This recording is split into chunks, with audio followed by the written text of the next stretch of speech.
Meus amados e meus queridos irmãos, nós estamos de volta para mais uma vez trazermos comentário da lição de número 6. Desta vez nós queremos trazer a lição com base no primeiro capítulo do livro de Esther. Mas antes de trazermos aqui o assunto que iremos tratar nessa oportunidade, nós precisamos recapitular alguns pontos desse trimestre para que a gente possa assim adentrar nesse comentário já com uma base bem fundamentada. A semana passada a gente concluiu a primeira etapa desse trimestre, pois esse trimestre ele é baseado em dois livros históricos do Antigo Testamento, livro de Ruth. Nós estudamos 5 lições, foi um estudo expositivo. Agora nós vamos estudar o livro de Esther também de uma forma expositiva. O trimestre passada, a gente aprendeu sobre Ruth, que era uma gentílica que foi-se para Belém, aonde casou com um judeu por nome Boaz. E a partir dessa lição, na sequência que segue todas essas lições até a lição de número 13, que é a última desse trimestre, nós vamos estudar sobre Esther, que é uma judia que vai se casar com um gentil a fim de seguir aí o seu propósito maior, que é, na verdade, vamos dizer que a liberdade, o direito de defesa do povo hebreu, do povo judeu.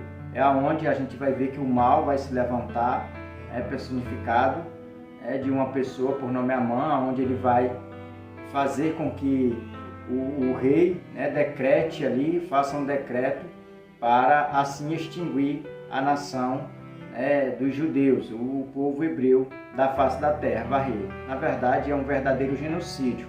E aí Deus vai agir através de Esther, através de Mardoqueu, para assim o povo hebreu ter sucesso. E a gente vai estudar nos 10 capítulos que o livro de Esther contém, nos seus 167 versículos, nós vamos ver a providência de Deus a favor do seu povo. Nós vamos aprender que Deus não deixa o seu povo só. E a gente vai aprender nessa lição de hoje, subordinado ao tema, o banquete de Assuero e Vasti destronada. Lembrando que esse capítulo de hoje nós vamos ver essas duas partes. O capítulo de hoje ele é dividido nessas duas partes. Primeiro, o banquete de Assuero. A primeira seção de versículo vai descrever que Assuero está como um imperador do Império Persa, 127 províncias vão estar subordinadas à sua autoridade. E aí ele vai fazer um grande banquete, esse banquete de 180 dias, vamos dizer que uma quantidade de dias, quase que um ano, vai ser aí 6 meses de festa. E depois nós vamos continuar estudando e a gente vai perceber que ele vai criar mais vamos dizer que um banquete, esse de 7 dias, na cidade de Suzã, aonde era a sede governamental e política do seu império. E a gente vai ver que nesse período desses 7 dias que ele vai decretar, como vamos dizer que um banquete, aonde ele vai convidar a todos, independente do estado, seja grande, seja pequenos, todos são convidados de Assuero para festejar nesses 7 dias. É aonde ele vai se embriagar e vai pedir que Vasti, que é sua rainha, venha à sua presença e ela vai se negar. É aonde os seus príncipes vão entrar em conselho e vão dar um conselho a esse rei, que é o grande rei Xerxes I, e ele vai tomar e assinar um decreto aonde vai destronar Vasti. Então esse é o nosso pano de fundo dessa lição de hoje, dessa primeira lição do nosso trimestre sobre o livro de Esther. Então por isso que desde já eu já convido a todos os professores, alunos, superintendentes, a todos que se interessam pelos assuntos da nossa Escola Bíblica Dominical, estudar e ler todo o capítulo, vamos dizer que todo o capítulo que está em estudo semanal, para que assim a gente possa aprender todos os detalhes e não vier aí a se perder. Então eu te convido a ficar comigo até o final, né, desse vídeo, dessa videoaula, para que a gente venha aprender juntos sobre esse tema. Então, o livro de Esther, ele é um livro muito importante, né, para os judeus. Nós percebemos que a organização da nossa Bíblia, ela é diferente, né, da organização da Bíblia hebraica, né, da Bíblia que os judeus seguem lá, que é a Septuaginta. Então, a nossa Bíblia, esse livro que nós vamos estudar, ele está dentro dos livros históricos. Já na Bíblia hebraica, ele está em uma seleção de 5 livros, né, diferentes, que é Lamentações, que é Cânticos de Salomão, que é Eclesiastes, e também aqui o livro de Esther. E esse livro ele tem a sua importância, né, para os judeus. Todo ano, entre o mês de fevereiro e março, tem a festa do Purim, né, que esse nome dessa festa, ele tem um outro significado, né, significa festa das sortes, que é o livramento, né, que o povo deu pelo decreto aqui de Xerxes I, que foi quando decretou liberdade a todo o povo, e que eles tinham direito a se defenderem contra aqueles que atentassem, né, contra as suas vidas.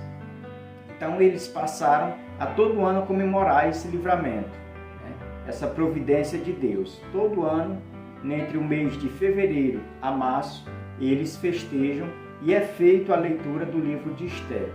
As mulheres na cultura judaica, elas não são obrigadas, né, a ir nas sinagogas, a participar das cerimônias nas sinagogas, mas nessa época do ano, todas elas fazem questão, né, de estar e de vamos dizer, de participar, né, da leitura do livro de Esther.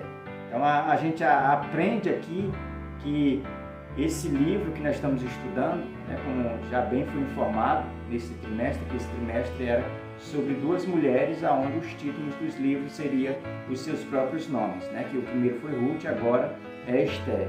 Então a gente percebe que a mulher, aqui também no livro de Esther, ela vai ser uma ferramenta nas mãos de Deus. Então nós vamos observar, vamos estudar com detalhes, né, sobre o livro de Esther de uma forma expositiva, né, capítulo a capítulo, e aonde a gente vai ter a oportunidade de ver a providência de Deus. Eu sei que vamos dizer que o ponto máximo aqui desse livro, ou melhor, desse capítulo também, vai ser a indagação, né, dos incrédulos, das pessoas que leem a Bíblia e vão dizer, não, mas nesse livro não aparece o nome de Deus, mas a providência de Deus está presente. Esse também não é o único livro da Bíblia que não aparece o nome de Deus. Tem cânticos também que não aparecem. Então a gente precisa, né, já entender que a bondosa mão de Deus, ela estava presente em todos os fatos narrados aqui nesse livro de Esther. Então por isso a grande importância desse livro. E nós podemos extrair, né, lições aqui desse livro para a nossa vida, para o nosso cotidiano. Por quê? Porque o livro de Esther, ele é muito rico. Nós vamos encontrar nesse livro, né, dramas, né, nós vamos encontrar conspirações, nós vamos encontrar, né, o mal se levantando na pessoa de Amã, o maligno, nós vamos encontrar decretos, né, sendo aí promulgados, e vamos também encontrar ali a providência de Deus, né, pegando uma pessoa comum, né, que vivia lá nos bastidores, ninguém ouvia se falar a seu respeito, e coloca, né, em primeiro lugar, coloca em destaque, né, que é o caso aqui de Esther, de Mardoqueu, que ele vivia à porta do palácio. No final do livro, o capítulo de número 10, vai deixar isso bem claro, aonde vai descrever a exaltação de Mordecai, onde ele vai se tornar o primeiro-ministro do império mais importante dessa época, que era o Império Persa. Era um império muito vasto, né? E a gente precisa destacar isso, destacar essas qualidades que esse livro em especial, ele sempre está, né, colocando diante de nós. É uma oportunidade ímpar que nós estamos tendo, né, de estudar sobre o livro de Esther.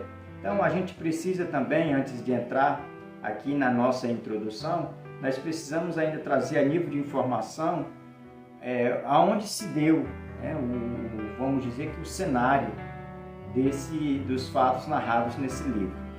Os personagens principais, todos nós sabemos que é o rei da Pérsia, o rei que é tido ou conhecido também como o rei Assuero e Xerxes I. Né? Então ele é o imperador, né, da sua época. Depois nós vamos ter Esté, que é o seu nome persa, mas o seu nome hebraico é tido como Hadassah, que significa murta, e Esté tem um significado de estrela. Então, o outro personagem que nós precisamos também destacar é Mordecai. Depois vai aparecer um personagem por nome Amã, que vai ser um dos personagens aonde ele vai se levantar, né, contra tudo que os judeus fazem, ou que os judeus se apresentam. Esse Amã, ele vai se levantar contra alguém que quer destruir, né, que quer causar ali, vamos dizer que dores, sofrimento e até mesmo extinção do povo hebreu. Então a gente já está bem informado desses personagens. A gente vai ver que, assim como Vasti, ela desprezou a presença do rei, a gente vai ver que Esté, ela vai fazer o inverso. Ela vai entrar na presença do rei, até mesmo sem ser convocada. E aonde Deus vai lhe dar graça e vai lhe dar livramento e vai prover ali para Esté tudo aquilo que vai contribuir para o bem dela e para o bem do seu povo. Então, o casamento que Esté tem com esse rei da Pérsia era Deus dando livramento para o seu povo, para o povo hebreu. Então, munido dessas informações, nós vamos agora dar início aos nossos objetivos. O tema já foi apresentado, o banquete de Assuero e Vasti destronada.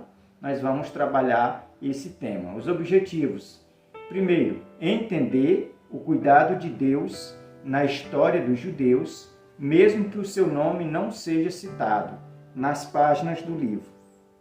Conhecer sobre o título, autoria, data e historicidade do livro e perceber a importância da inclusão desse livro no cânon bíblico, sua autenticidade e valor religioso. Então nós vamos aprender com esses 3 objetivos. E ainda a nível de informação, nós precisamos também fazer esse destaque de que o período em que esses fatos eles foram narrados, ou que esses fatos aconteceu, foi no período pós-cativeiro, porque a gente já falou em lições passadas que a história do povo hebreu, quando eles entram na Terra Prometida, é marcado por 4 períodos. O primeiro período, teocracia. O segundo, monarquia. O terceiro, cativeiro, que durou 70 anos, mais de 70 anos e um pouquinho. E o terceiro, pós-cativeiro. Então é nesse último período, pós-cativeiro, que esses fatos aconteceram. Os fatos encontrados aqui nos 10 capítulos do livro de Esté foi nesse período pós-cativeiro. Por quê? Nós vamos aprender na nossa lição, né? Vai ter aqui em detalhes, que nós vamos aprender que esses fatos, eles aconteceram na cidade de Suzã, aonde existe até hoje, né? Vamos dizer que fagulhas históricas, né? Ou vamos dizer que monumentos, né? Que foram destruídos, mas existe ainda como comprovar a existência dessa cidade, que fica ali na fronteira entre o Irã e o Iraque. Então, quando essa história ela aconteceu de fato, nós precisamos entender que foi nesse período, no período pós-cativeiro. Hoje nós vamos entender que esses fatos eles vão ser narrados 50 anos depois do decreto de Ciro. Que decreto? O decreto aonde Ciro ele assinou 50 anos antes desse fato, antes desse casamento narrado aqui no livro de Esté, liberando o povo para voltar, né, para Jerusalém, para edificar Jerusalém, para ter essa liberdade de transitar, de voltar à sua cidade natal. Ou seja, Ciro estava assinando a carta de alforria, né, para todos aqueles que eram escravizados, tanto na Babilônia, tanto aonde o Império Medo-Persa governava ali, Ciro liberou o povo para voltar. Aí 50 anos depois, acontecem esses fatos aqui narrados nessa história. E a gente percebe que depois desses 50 anos é aonde a gente vai ver Radassa casando com esse rei, o rei Assuero. Ou seja, essa Esté, ela nasceu nesse período, no período pós-cativeiro. No período cativeiro ela ainda não tinha nascido, mas ela nasceu nesse período pós-cativeiro. É uma mulher pertencente à tribo de Benjamim, órfã de pai e mãe, criada pelo seu primo Mordecai, que a criou como filha, e a gente, munido dessas informações, a gente precisa sustentar elas diante da nossa classe, durante a nossa aula, para que os nossos alunos venham estar bem informados, do que a gente está falando. Então nós vamos passar agora ao nosso texto áureo. Nosso texto áureo se encontra em Esté, capítulo 1 e o versículo 4. O versículo 4 diz: Então mostrou as riquezas da glória do seu reino e o esplendor da sua excelente grandeza, por muitos dias, por 180 dias. Então perceba que a nossa comentarista aqui apresenta o texto áureo, trazendo informações acerca de Assuero, do grande banquete do rei Assuero, aonde em 180 dias ele fez uma coisa esplendorosa, uma coisa que aos olhos das pessoas elas se maravilhavam. A história vai dizer que as taças eram de ouro, que todo lá onde era feito o banquete havia cortinas, todas elas da cor branca, reluzente. Então, tudo que tinha de novidade, de mais moderno da época, estava ali naquele banquete. Assuero, ele nesses 180 dias, ele investiu acerca do glamour, da glória, de tudo que tinha, ele colocou diante dos seus convidados. Então a gente precisa entender que o texto áureo, ele vai trazer essas informações acerca do esplendor e da excelência e da grandeza do rei e do reinado de Assuero, esse grande rei que é conhecido como Xerxes I. Então a gente já vê, já que no texto áureo já recebe essas informações. A verdade prática diz: o livro de Esté fala da providência de Deus em relação ao seu povo, mesmo que o seu nome não seja mencionado. Então perceba que a nossa verdade prática, ela vai nos dizer, nos informar que o nome de Deus ele não vai estar presente, não vai aparecer literalmente escrito, mas é uma evidência da sua providência, é uma prova eficaz da sua providência. É Deus no controle, é Deus nas rédeas, é Deus dando ali o propósito para a vida de Mordecai, para a vida ali de Esté. Então, quando a gente lê esse livro, a gente entende que nada sai do controle de Deus, que tudo segue o seu divino propósito. Ou seja, Deus tem no controle a história de todas as pessoas. E a gente precisa confiar nessa verdade. Nós precisamos entender que todas as coisas contribuem para o bem daqueles que amam a Deus. Então, nessa lição, nós vamos aprender sobre essas verdades. Antes de continuar aqui, dando início à introdução, eu quero somente agradecer a todas as pessoas que têm contribuído de uma forma direta e indireta com este canal, sempre abençoando esse canal, seja através da inscrição, se inscrevendo no canal, seja compartilhando, seja deixando o seu comentário. Outras pessoas chegam até a comunicar que está servindo, que está sendo útil para a aprendizagem. Nós queremos louvar a Deus pela vida de todos vocês que têm tirado um tempinho para assim assistir os vídeos, para compartilhar e para nos ajudar. Então que Deus continue abençoando a todos. Queremos agradecer também àqueles que sempre fazem uso, às vezes não é inscrito. Não perca essa oportunidade, se inscreva aqui embaixo, para assim nós chegarmos mais longe com essa mensagem. Queremos agradecer também àqueles irmãos que estão agora sempre motivando e, claro, também de uma certa forma ajudando, né, na divulgação da palavra de Deus, porque são canais novos que estão surgindo para gravar esses vídeos e nós louvamos a Deus pela disposição dessas pessoas. E queremos pedir a todos os nossos irmãos também que, se puder ajudar, assim como nos ajuda a outros canais nesse segmento, que continue assim fazendo e que Deus abençoe a todos. Vamos passar agora a nossa introdução, que ela inicia dizendo: o estudo do livro de Esther é relevante dentro do contexto bíblico pelas características especiais que apresenta.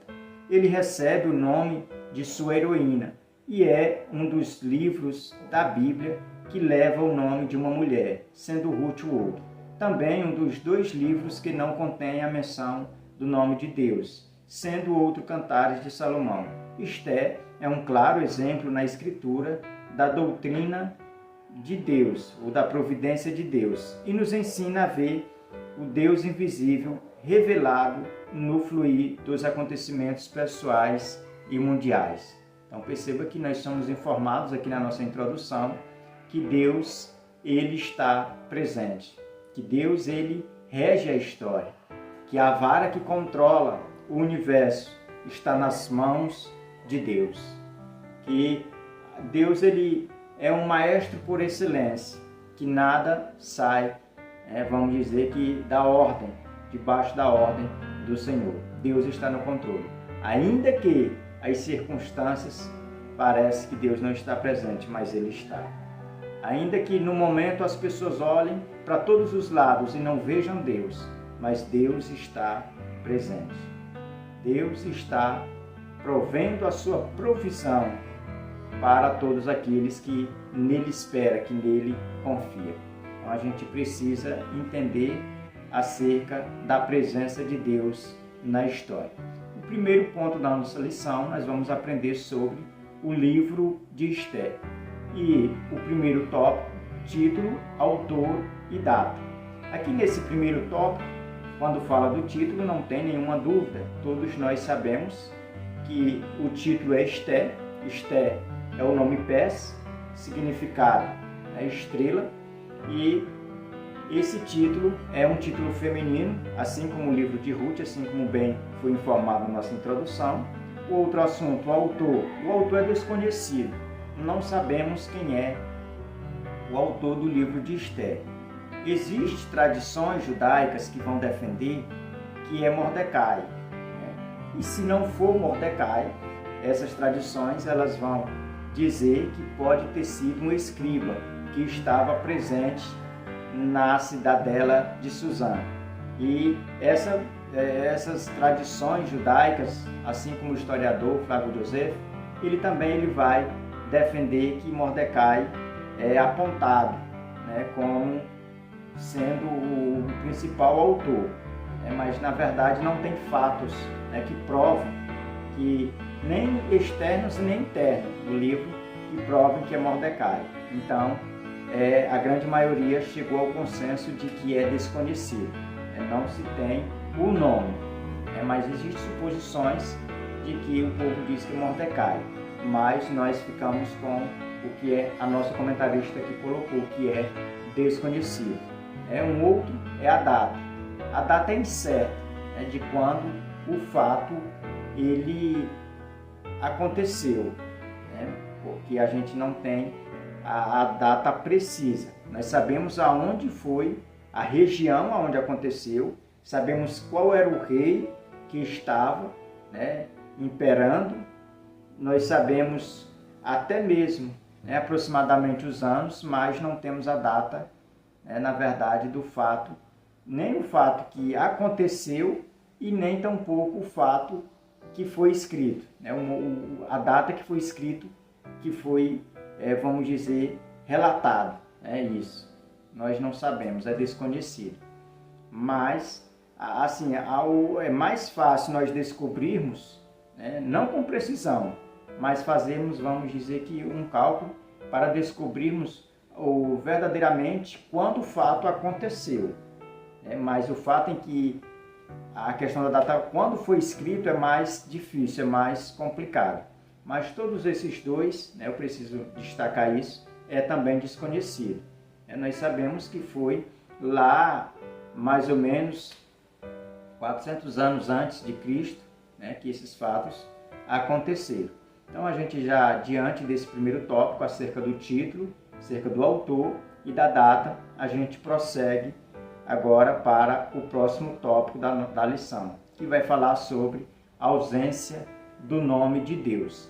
Aqui nesse tópico, a gente já precisa estar bem informado que esse livro, contendo 10 capítulos, ele vai fazer destaque, né, nos seus 167 versículos do nome, né, de Deus. Deus não vai aparecer, né, por meio assim do nome literal.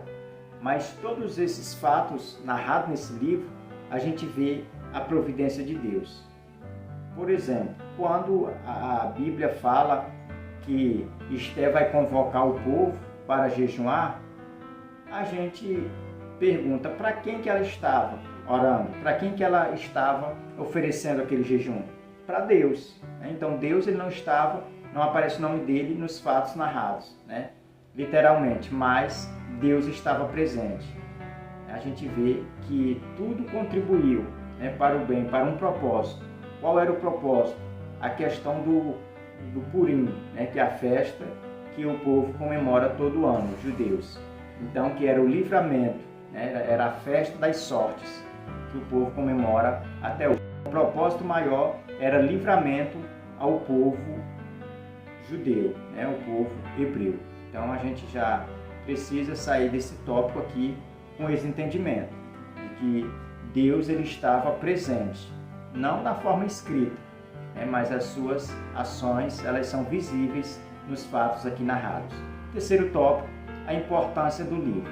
Aqui nesse tópico nós vamos aprender que esse livro, ele teve a sua importância. É onde os comentaristas, os estudiosos da Bíblia, eles vão defender que esse livro, né, na Septuaginta, que é a Bíblia, né, dos judeus, que não é a nossa mesma Bíblia, né, porque a nossa Bíblia ela contém 66 livros.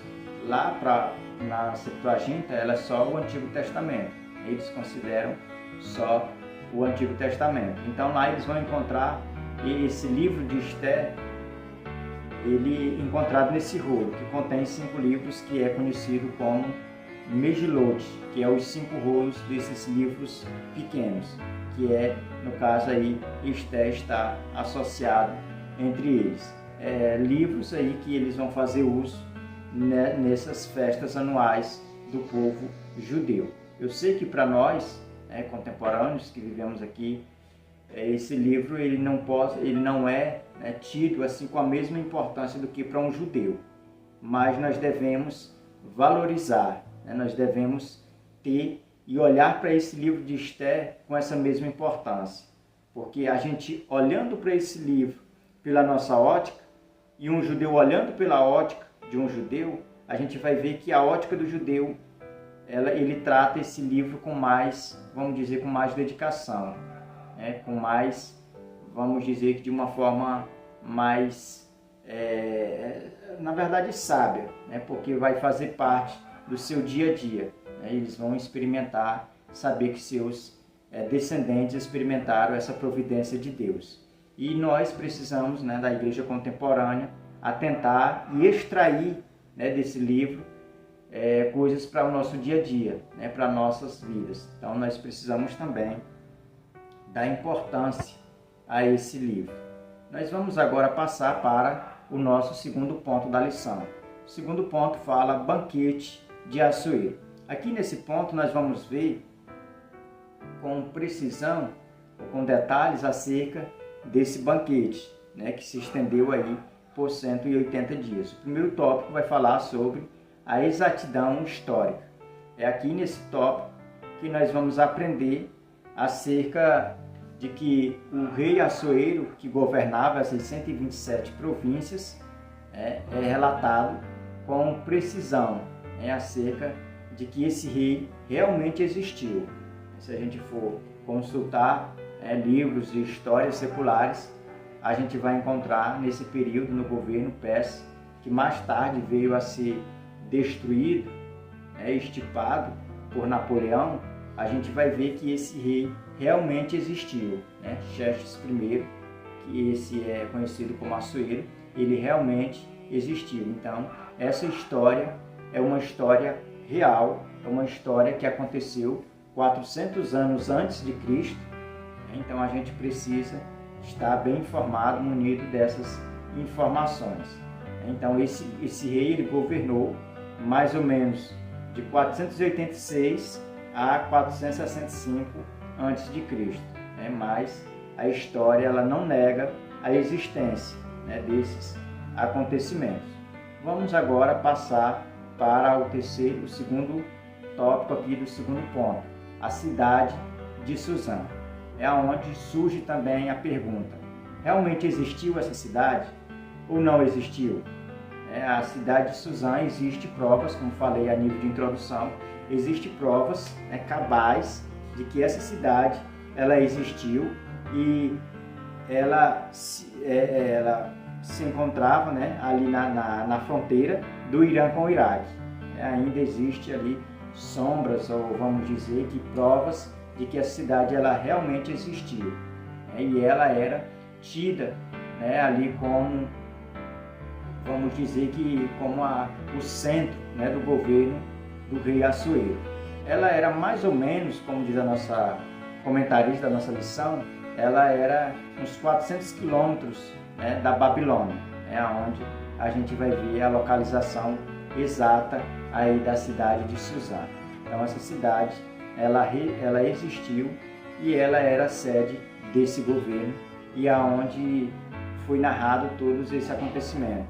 Tanto a questão do banquete, o grande banquete de Assuero dos 180 dias, o de 7 dias, também a questão do banquete de Vasti e como ela foi destronada, tudo dentro dessa cidade, e também a convocação, a questão do conselho que foi criado e fez com que Assuero assinasse, baixasse esse decreto para que fosse escolhida uma nova rainha. Então tudo isso se deu na cidade de Suzã, que era onde era essa capital aqui desse governo.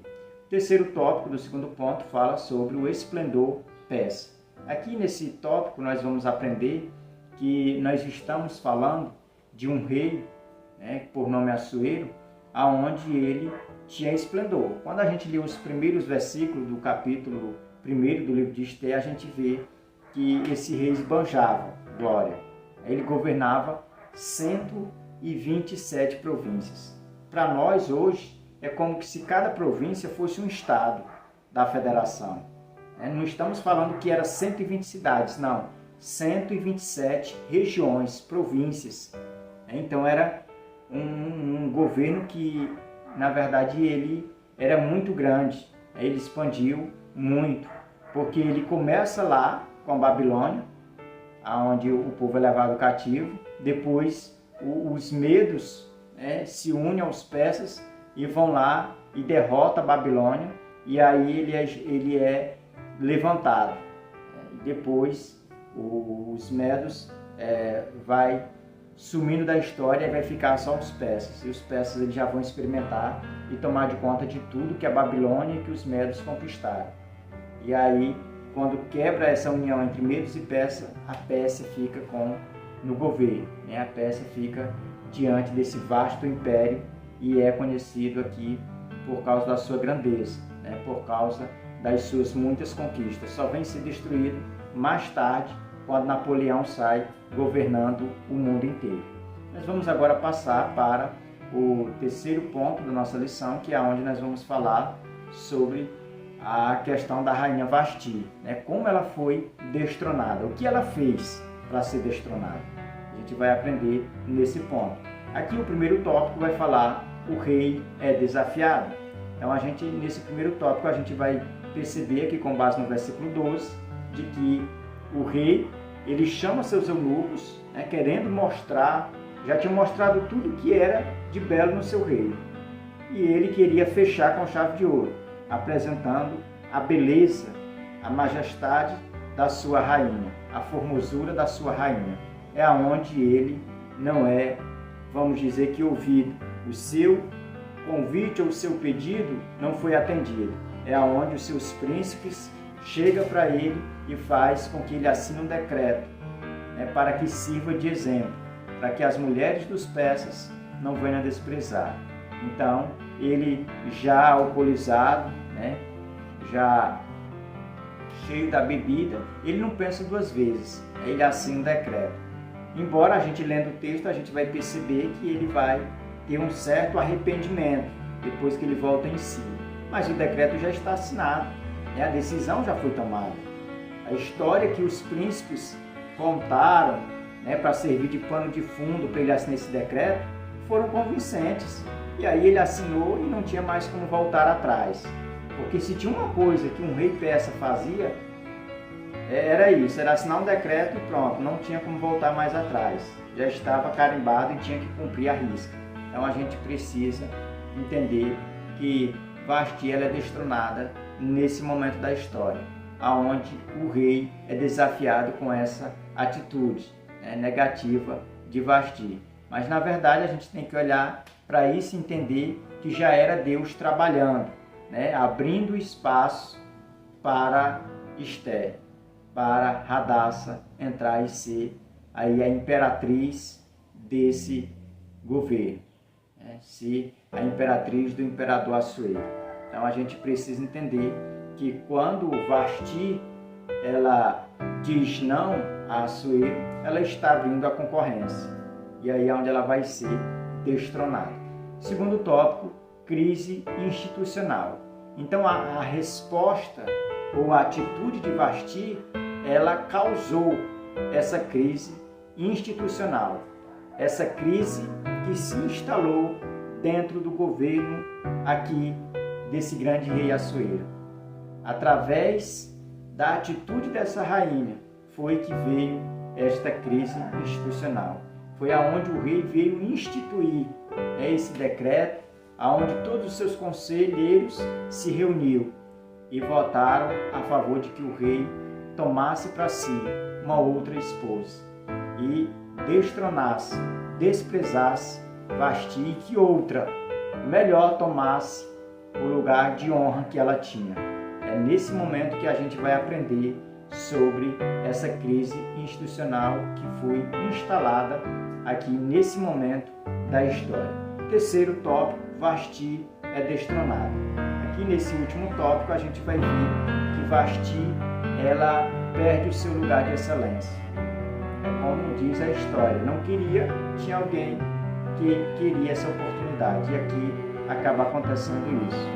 Então Vasti aqui ela é destronada porque ela não soube experimentar aquilo que estava diante dela. Ela como rainha não tomou também a atitude certa. Todos nós percebemos que é devido à questão do banquete. Talvez ela deveria, quando tomou essa atitude, estar alcoolizada, estar sob efeito também do álcool. Então a gente precisa entender que Vasti, quando ela diz não ao rei, ela estava aí perdendo. Vamos dizer que esse lugar de excelência estava abrindo mão do seu trono. Foi isso que os conselheiros do rei deixou bem claro, que Vasti não deveria ser honrada, que Vasti ela não deveria ser reconhecida como rainha, mas que tinha que colocar outra. É onde vai ter o concurso, é onde eles vão colocar muitas mulheres ali para passar por esse concurso, é onde Esther vai entrar na história, é onde Deus vai usar Esther como instrumento para livrar o seu povo desse genocídio que a mãe mais tarde vai criar. Então a gente precisa entender que era Deus no controle da história. Aplicação pessoal. Diz, o livro de Esther mostra de forma incontestável o cuidado providencial de Deus em relação ao povo escolhido, pois de acordo com a história de Esther, Deus protege e preserva o seu povo. Deus abençoe. Até a nossa próxima aula, em nome